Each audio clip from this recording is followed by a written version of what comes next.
यहाँ दी गई जानकारी ज्योतिष पर आधारित है तथा केवल सूचना के लिए दी जा रही है। TV9 डिजिटल इसकी पुष्टि नहीं करता है। यहाँ बताए गए किसी भी उपाय को करने से पहले संबंधित विषय के एक्सपर्ट से निजी तौर पर सलाह अवश्य लें।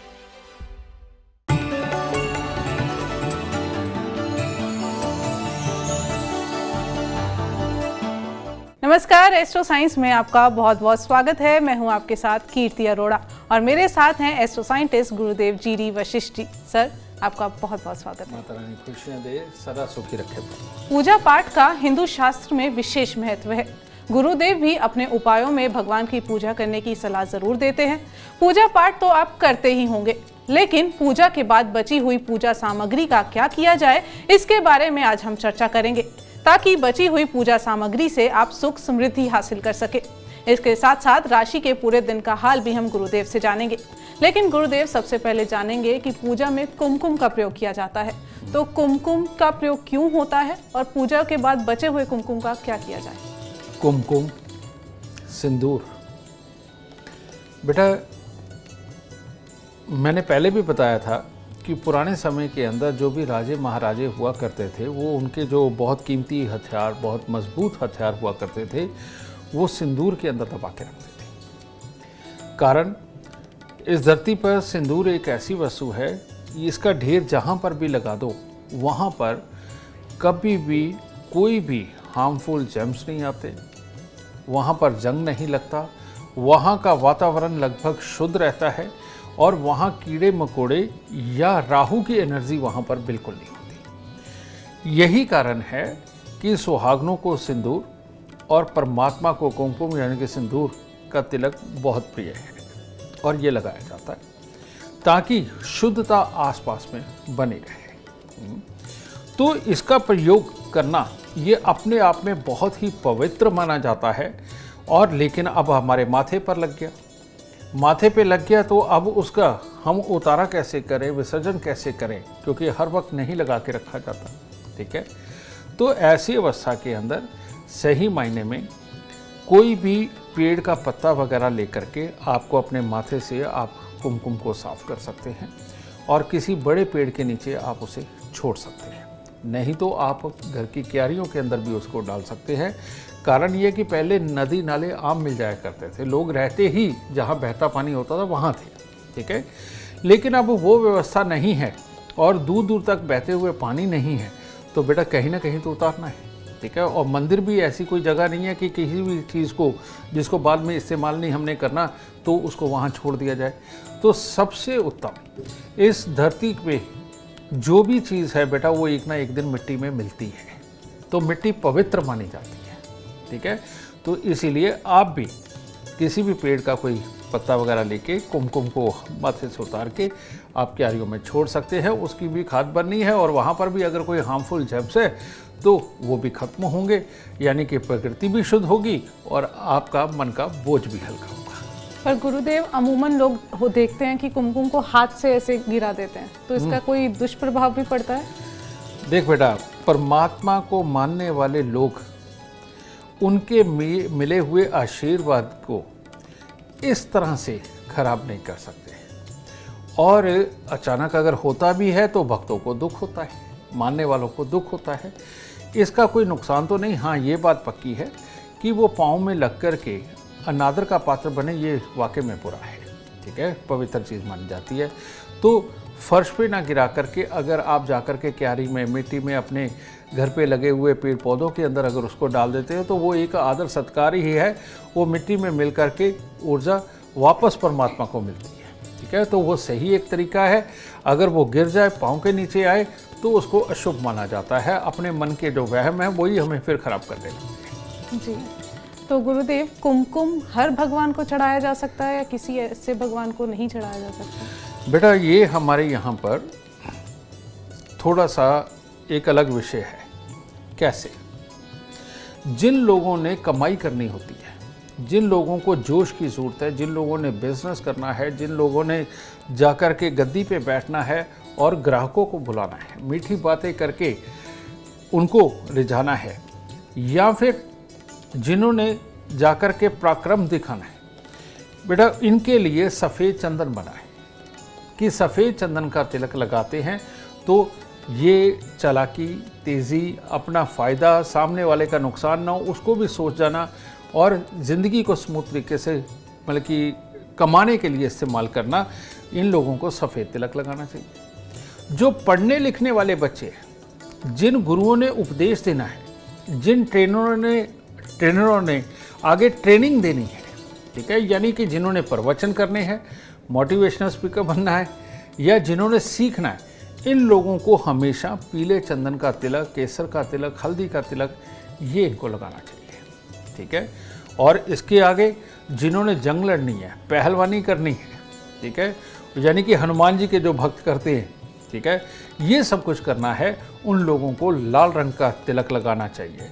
और किसी को भी मोटिवेशनल ऐसी ज़बरदस्त स्पीच देनी हो कि जिसके अंदर माहौल को ठीक करना हो, उन लोगों को लाल रंग का तिलक यानी कि कुमकुम लगा करके तब उनको ये दिन की शुरुआत करनी चाहिए। उससे हर तरह से उत्तम ऊर्जा, उनको परमात्मा की कृपा प्राप्त होती है। गुरुदेव, मेरा आपसे अगला सवाल, आपने अक्सर पूजा में फूलों के महत्व के बारे में हमेशा बताया, तो पूजा में यूज़ होने वाले जो फूल हैं वो भगवान को जो हम अर्पित करते हैं पूजा के बाद, उसका क्या किया जाए, और जो बच गए हैं, जो यूज़ नहीं हुए, उसका क्या किया जाए? फूल, कोई भी आप फूल ले लीजिए, उस फूल की ताकत अलग है और जितनी वो अलग ताकत है उतनी तरह के उनके अंदर अलग अलग मिनरल्स हैं, ठीक है। ये जो मिनरल्स हैं ये अगर पानी में रहें, हमारे खाने में रहे, पीने में रहे, ये उत्तम माने जाते हैं। तो ज़्यादातर कभी भी हम जब परमात्मा पे फूल चढ़ाते हो, अगले दिन उसका नया श्रृंगार करना होता है, तो उसके बाद में हमें ये दोबारा नए फूल चढ़ाने होते हैं, पुराने उतारने होते हैं। तो अब इन फूलों को बहुत ज़्यादा अगर आप संभाल कर कहीं पे ढेर लगा देंगे और वो कहीं पड़े हुए सड़ गए, ठीक है, तो वहाँ पर बहुत तरह के जीवाश्म उत्पन्न होंगे, बहुत तरह से कीड़े मकोड़े उत्पन्न हो जाएंगे, क्योंकि इनके अंदर जीवन देने वाली ताकत है इन फूलों में, ठीक है। तो ऐसी अवस्था के अंदर वहाँ पर उत्पन्न हुए ये जो भी कीड़े मकोड़े जीवाश्म हैं, ये आपके लिए हार्मफुल भी हो सकते हैं, हो सकता है आपकी फिजिक को सूट ना करें, ठीक है। तो ऐसी अवस्था में जब तक ये फूलों के रूप में है, ये बहुत शुभ है, ये आपकी ऊर्जा को बढ़ाने का काम करते हैं। कैसे? जैसे गेंदे का फूल है, गेंदे का फूल जो मैरून कलर का है वो सूर्य बुध मिश्रित है, ठीक है, और जो पीले रंग का है वो बृहस्पति से मिश्रित है, और जो एक ऑरेंज कलर का आता है आप देखते हैं वो मंगल मिश्रित है, समझेंगे। तो हर एक फूल की एक अपनी काबिलियत है और ये सही मायने में अपने माहौल में लाना, अपने परमात्मा के आसपास लाना, उनको चढ़ाना, ये सही मायने में परमात्मा को श्रृंगार के लिए तो काम आता है, लेकिन अपनी ऊर्जाओं को बढ़ाने के लिए भी काम आता है उन ग्रहों से संबंधित। तो इसीलिए ये जब उतरते हैं फूल, सबसे उत्तम तो ये है कि इसको बहते हुए पानी में बहा दीजिए, क्योंकि ये ताज़े ताज़े ही होते हैं, या 2-4 दिन पुराने अगर हों तो इनमें से मिनरल्स निकल करके पानी में मिल जाते हैं, और पानी जहाँ पर भी इस्तेमाल होगा उसमें अगर ये मिनरल्स होंगे तो वो शुभ है।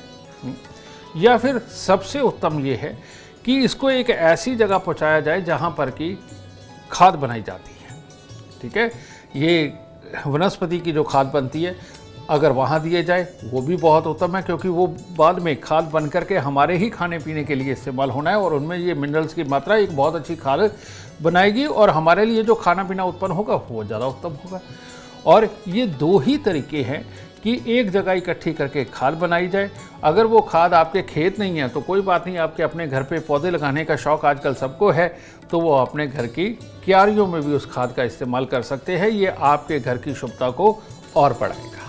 गुरुदेव, मेरा आपसे अगला सवाल, पूजा में अक्षत हमेशा यूज़ होता है, तो अक्षत का क्या महत्व है पूजा में, और पूजा के बाद अक्षत का क्या किया जाए? पहले तो बेटा मैं ये बता दूं कि अक्षत का मतलब क्या है। अक्षत का मतलब ये है जो कभी खत्म ना हो, समझेंगे ना, अजर अमर लगा लीजिए। तो ये अजर अमर क्यों है? अक्षत यानी कि चावल, चावल का दाना एक ऐसी मतलब आप कह लीजिए रोप है, पौधा है जो कभी खत्म नहीं होता। और अक्षत यानी कि एक चावल के दाने से बहुत सारे अक्षत बनाए जा सकते हैं, ठीक है, बहुत सारे चावल उगाए जा सकते हैं।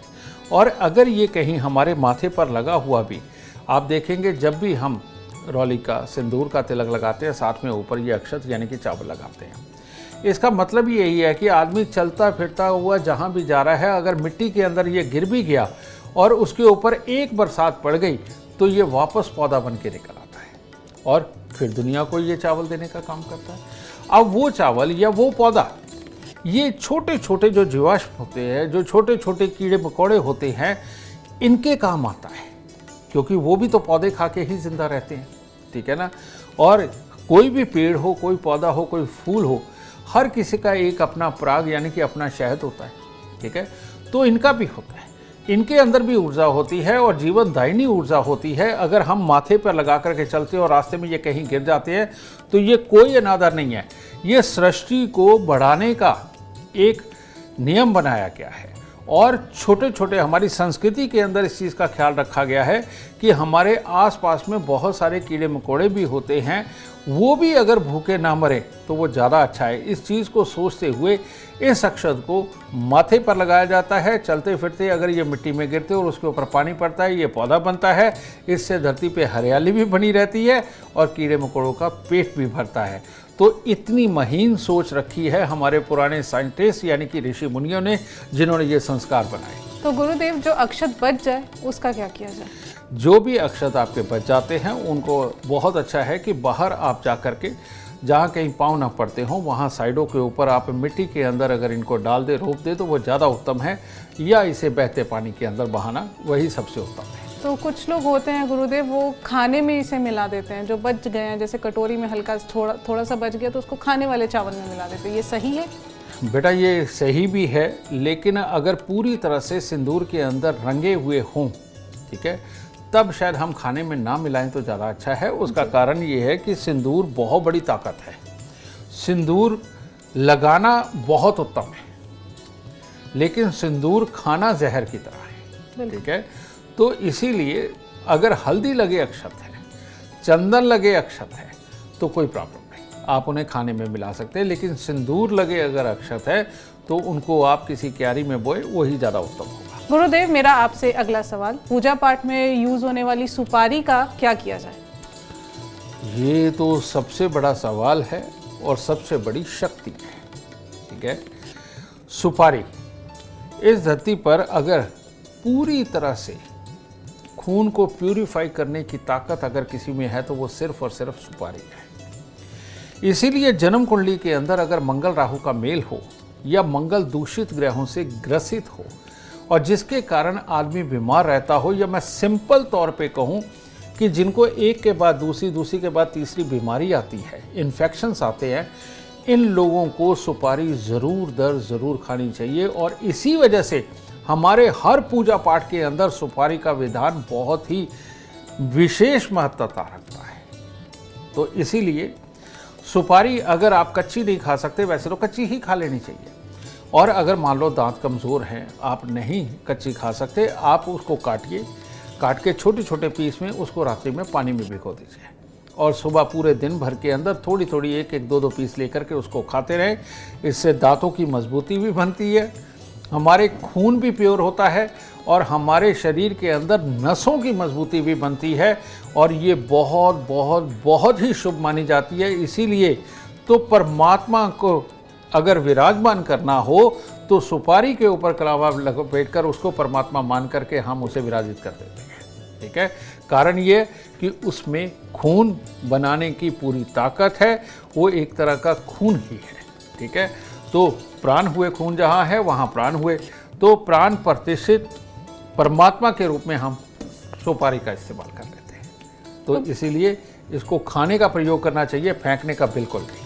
तो गुरुदेव, क्योंकि हमने उसे सुपारी को परमात्मा स्वरूप में हमने स्थापित किया है, तो क्या हम उसके बाद उसको खा सकते हैं या उसको कहीं तिजोरी में रखना चाहिए? बेटा, चावल भोलेनाथ के प्रतीक है, गेहूं सूर्य नारायण के प्रतीक है, ठीक है, अनार ये लक्ष्मी नारायण के प्रतीक है। तो हर फल फ्रूट खाने की चीज़ जो है वो परमात्मा की प्रतीक होती है, उसके अंदर वो परमात्मा का गुण होता है। तो ये खाना ही तो परमात्मा है, ठीक है ना। जो हमारे अंदर है वो परमात्मा है, तो परमात्मा को परमात्मा की चीज़ अर्पित कर दी तो बुरा क्या है, ये तो बहुत ही शुभ है, ठीक है ना। तो इसलिए सुपारी ज़रूर खानी चाहिए। गुरुदेव, मेरा आपसे अगला सवाल, पूजा में लौंग का इस्तेमाल होता है, पहले तो लौंग का महत्व समझाएं और पूजा के बाद अगर लौंग का किया क्या जाए इसके बारे में भी बताएं। मैंने 1-2 एपिसोड में पहले भी बोला है बेटा कि इस धरती पर अगर ऑक्सीजन का कोई सिलेंडर है तो वो है लौंग। ठीक है, पुराने समय में जब लोग बहुत भोले थे, साइंस को पूरी तरह से जानते नहीं थे, तांत्रिक लोग लोगों को मूर्ख बनाने के लिए लोग लौंग का प्रयोग किया करते थे। तो कैसे? अगर आप आग जला दें और लौंग की मुट्ठी भर करके कुछ भी गलत सही बोल करके अगर आप आग पे फेंकते हैं तो आपने सुना होगा फूल वाला लौंग। लौंग वही लेना चाहिए जिसके ऊपर फूल हो।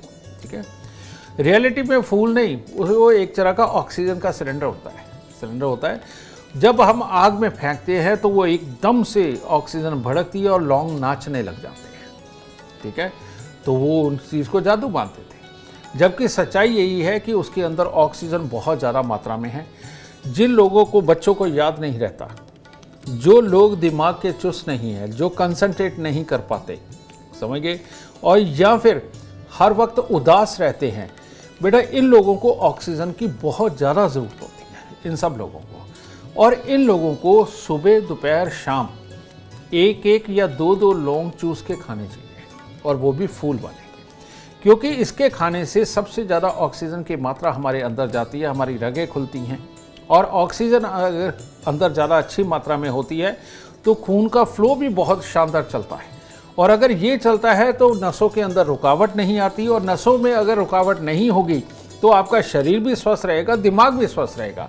लोग जो अनुलोम विलोम करते हैं वो ऑक्सीजन को अंदर पहुंचाने के लिए ही करते हैं, दिमाग तक ऑक्सीजन पहुंचे इसके लिए करते हैं।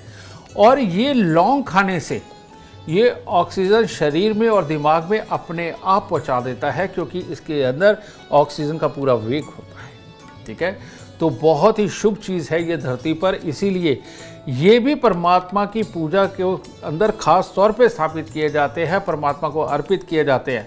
और जो भी चीज़ परमात्मा को अर्पित की जाती है वो इंसान अगर खाता रहे तो वो बीमार पड़ ही नहीं सकता, उसका जीवन सुस्त हो ही नहीं सकता, उसका जीवन स्वच्छता से और स्वेच्छा से चलता है और बहुत अच्छा चलता है। गुरुदेव, मेरा आपसे आखिरी सवाल, पूजा या हवन में देखा गया जटा वाला नारियल यूज किया जाता है, उसकी जगह सूखा नारियल नहीं यूज किया जाता, इन दोनों में क्या डिफरेंस है? जटा वाला नारियल ही क्यों? जटा वाला जब नारियल होता है बेटा, जटा वाले नारियल के अंदर शुक्र और बुध इन दोनों की एनर्जी होती है। ठीक है, मैं बताता हूँ कैसे।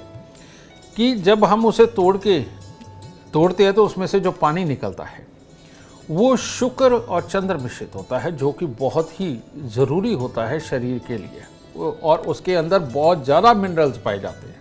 ठीक है, तो इसीलिए किसी भी बीमारी के अंदर नारियल का पानी पीने को बोला जाता है। और उसके अंदर जो गरी होती है वो गरी, नारियल का तेल, वो जो गरी वो शुक्र ग्रह को इंगित करती है। कहने का मतलब ये है कि वो वसा जो अंदर जा कर के औरत के अंडे बनाने में मदद करते हैं और आदमी का वीर्य बनाने में मदद करते हैं, यानी कि शुक्र का वो पदार्थ होता है। तो ये इसीलिए कि ये प्रसाद के रूप में जब आदमी या औरत इसको ग्रहण करेगा तो वो स्वास्थ्य को प्राप्त करेगा, उसका स्वास्थ्य और अच्छा होगा। इस वजह से जो जटा वाला नारियल जो सूख चुका है, अपने पूरी की पूरी काबिलियत ले चुका है, अपने गुण ले चुका है, तो ऐसी चीज़ को परमात्मा को अर्पित करके प्रसाद के रूप में परिवार को खिलाया जाता है। बच्चे, बूढ़े, जवान, सबको नारियल जो परमात्मा को चढ़ चुका हो उसका प्रयोग ज़रूर करना चाहिए, उसकी गिरी ज़रूर खाते रहना चाहिए। आप देखेंगे केरला साइड के अंदर आदमी हो या औरत हो, वो अगर 80-80 साल के भी होंगे, उनके बाल सफ़ेद नहीं होते, वो काले रहते हैं, और बालों में इतनी जान रहती है कि घुंघराले भी रहते हैं। वो कारण ही यही है क्योंकि वो नारियल का तेल ही खाते हैं और नारियल का तेल ही लगाते हैं। और आपको एक और बात बता दूं कि दुनिया के अंदर ऐसी कोई क्रीम नहीं बनी जो नारियल के तेल का मुकाबला कर ले। आप इसे खाने में, शरीर पर लगाने में, और जो बहुत सुंदर होना चाहती हैं लड़कियां भी, उनको शौक है, और इवन लड़के भी, अगर वो बाकी के प्रोडक्ट को छोड़ के सिर्फ नारियल का तेल जो प्योर रूप में बनता है कोल्हू से निकल करके, अगर वही लगाए तो आप अपनी क्रीम को पहले लगा के अपने आप को देख लीजिए और उसके बाद आप 2-3 महीने नारियल का तेल लगा के देखिए, आपको पता चलेगा कि इससे बढ़िया क्रीम धरती के ऊपर कोई बनी ही नहीं है जो आपको सुंदर बनाने का भी काम करे। मुझे लगता है अभी आधी से ज़्यादा जनता नारियल तेल यूज़ करेगी। उम्मीद करते हैं आपको आज का एपिसोड अच्छा लगा हो और गुरुदेव की बताई बातें आपके काम बनाएं। और अगर आप जीवन में सफलता चाहते हैं, अपार धन और लाभ चाहते हैं, तो गुरुदेव के बताए उपाय जरूर करें। उम्मीद करते हैं आपको आज का विषय पसंद आया होगा। कल आपके सामने लेकर आएंगे एक और नया विषय जो आपकी कॉम्प्लिकेटेड लाइफ को बना देगा आसान और खुशियों से भरपूर। अगर आप हमारे गुरुदेव से मिलना चाहते हैं या पर्सनल बात करना चाहते हैं तो हमें कॉल करें। हमारा नंबर है 9999900522। आप भी सुख समृद्धि और खुशहाली चाहते हैं और चाहते हैं कि दुखों का अंत हो जाए तो एस्ट्रो साइंस ऐप डाउनलोड करना ना भूलें। फिलहाल समय हो गया है आपसे इजाजत लेने का। आप बने रहें हमारे साथ और हमारे एस्ट्रो साइंटिस्ट गुरुदेव जी डी वशिष्ठ जी के साथ देखना ना भूलें एस्ट्रो साइंस रोजाना सुबह 8 बजे। नमस्कार।